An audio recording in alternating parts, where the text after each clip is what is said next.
عورتوں کے ابرو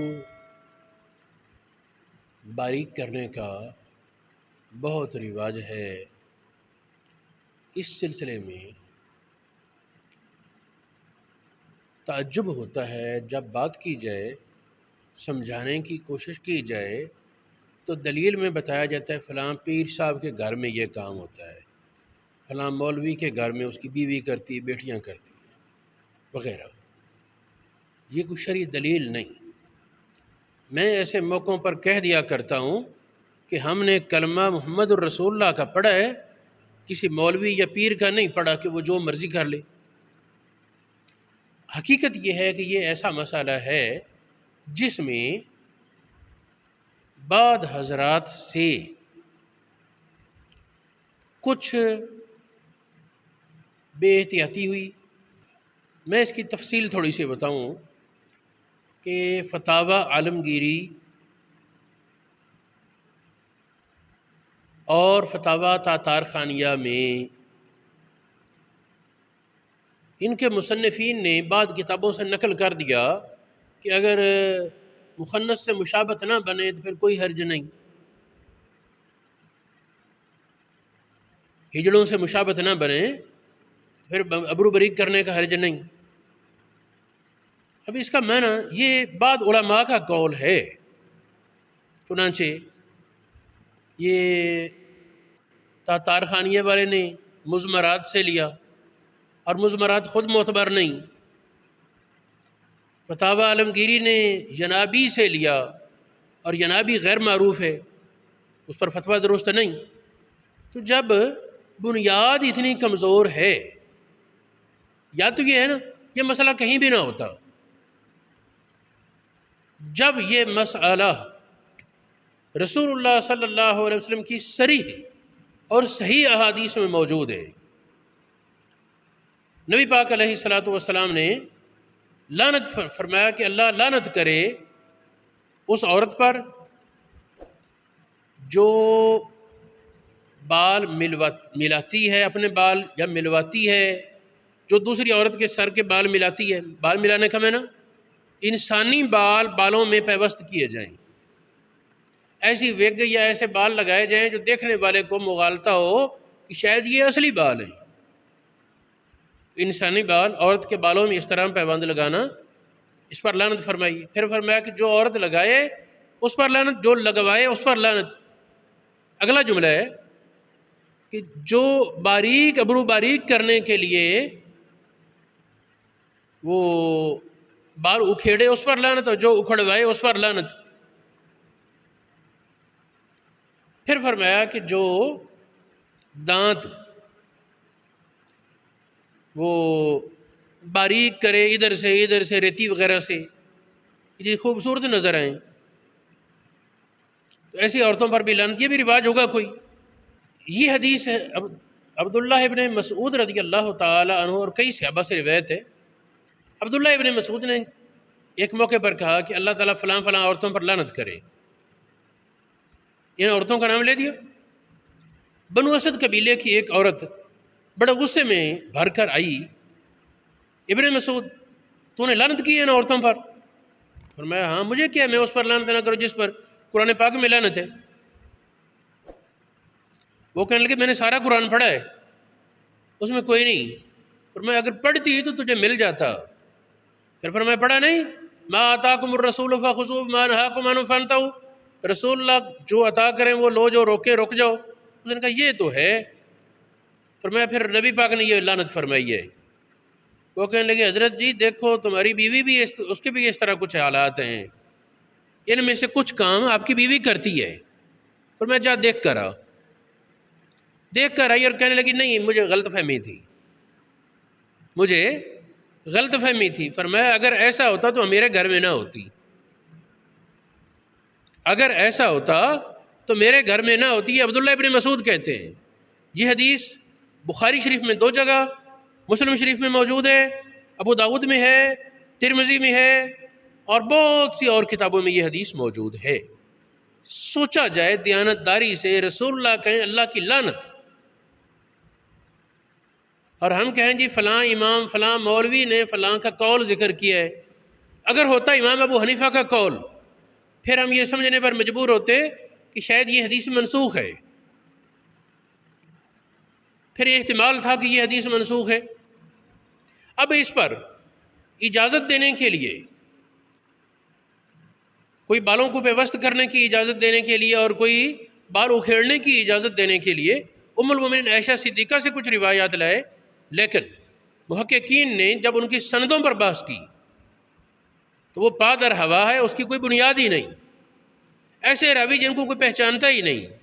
یہ بخاری شریف کی شروع میں علامہ ابن بطال، یہ 5ویں صدی ہجری کے عالم ہیں، مسلم شریف کی شرح اکمال المعلم، بخاری کی شرح توضیح وغیرہ میں بڑی تفصیل سے انہوں نے ان دلائل پر رد کیا ہے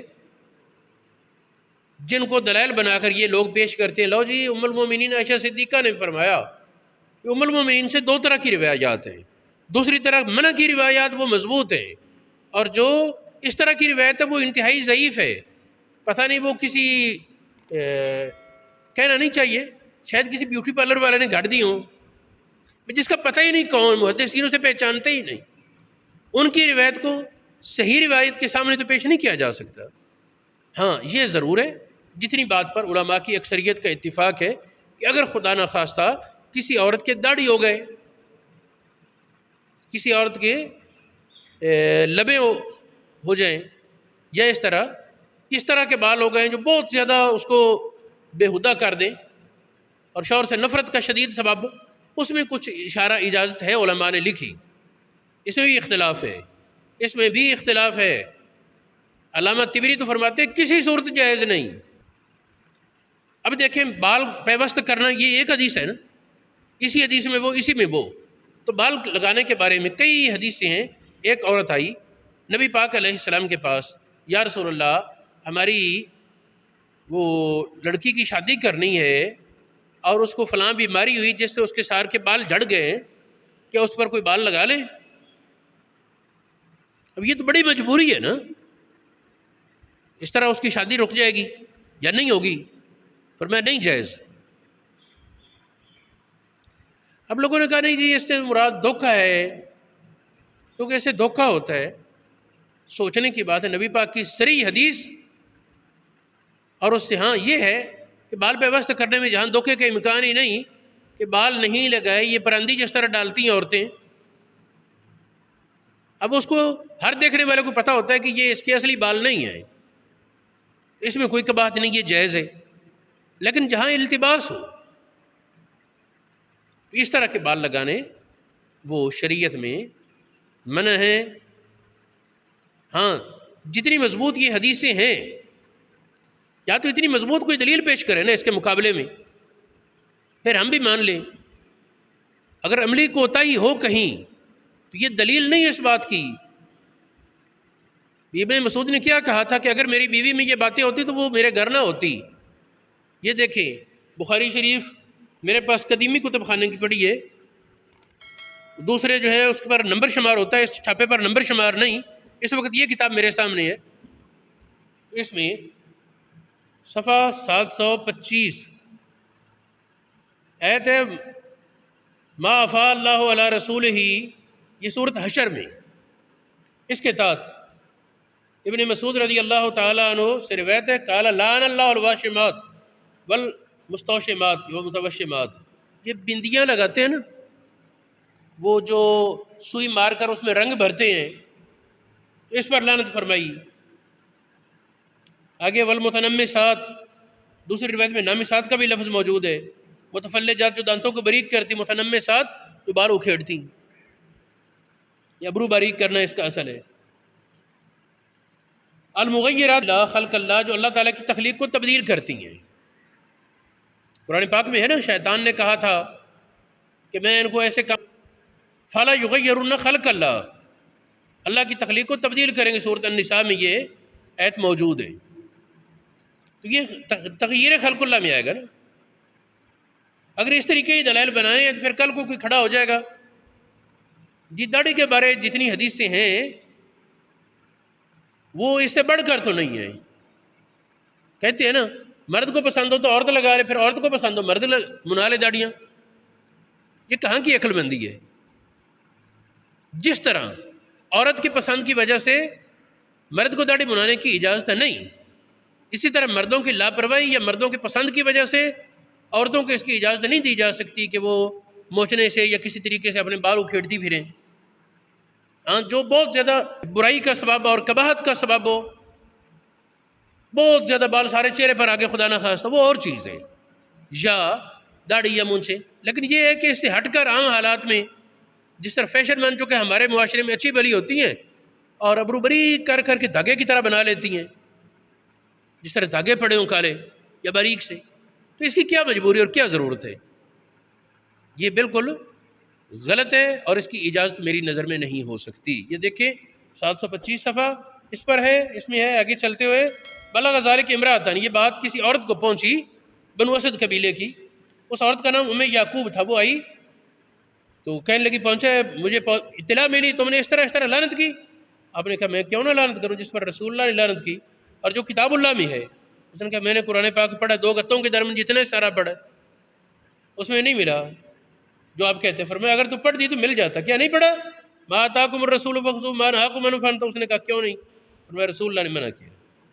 وہ بولی میرا خیال ہے آپ کے گھر والے یہ کرتے ہیں. یہ اکثر دلیل ہوتی ہے عوام کی مولویوں کو کھچکانے کے لیے. اگر بالفرض ہو بھی تو حرام حلال نہیں ہو جائے گا. کسی کی بیوی، کسی کی بیٹی، کسی کی بہن یا کسی کی ماں اگر ایسی حرکت کرتی ہے تو اس سے وہ کام حلال نہیں ہو جائے گا، جائز نہیں ہوگا. فرمایا فاذهبی فانظری، جا دیکھ. گئی دیکھی، اس نے کچھ نہ ملا. فرمایا اگر اس طرح ہوتی تو میرے گھر نہ ہوتی. پھر ایک اور بات بتاؤں، علامہ شامی نے کتاب الکراہیہ میں یہ مسئلہ ذکر فرمایا تو اس کے آخر میں یہ قول ذکر کر دیا، یہ قول تتار خانیہ سے مضمرات سے ذکر کر دیا. آگے کہا اس پر تأمل کرو، غور کرو. اور شامی جنہوں نے پڑھی ہے نا وہ جانتے ہیں تأمل، جب علامہ شامی کہتے ہیں تأمل تو اس کا میں نے یہ جو بات ہے یہ غلط ہے اور اس کا مضبوط جواب موجود ہے. اب کسی نے استاد سے پڑھی نہ ہو شامی تو اسے کیا پتہ؟ شامی فلیتأمل کہیں، لیتأمل کہیں، تأمل کہیں، ان کا الگ الگ تقاضا ہوتا ہے. اور یہ 8-10 بنیادی اصطلاحات ہیں علامہ شامی کی، تو ان میں یہ پہلی بات یہ تأمل کا لفظ، ہاں علامہ شامی نے تأمل کہا ہے. اس کا بہت مضبوط جواب موجود ہے، یہ بات کمزور ہے اجازت دینے والی.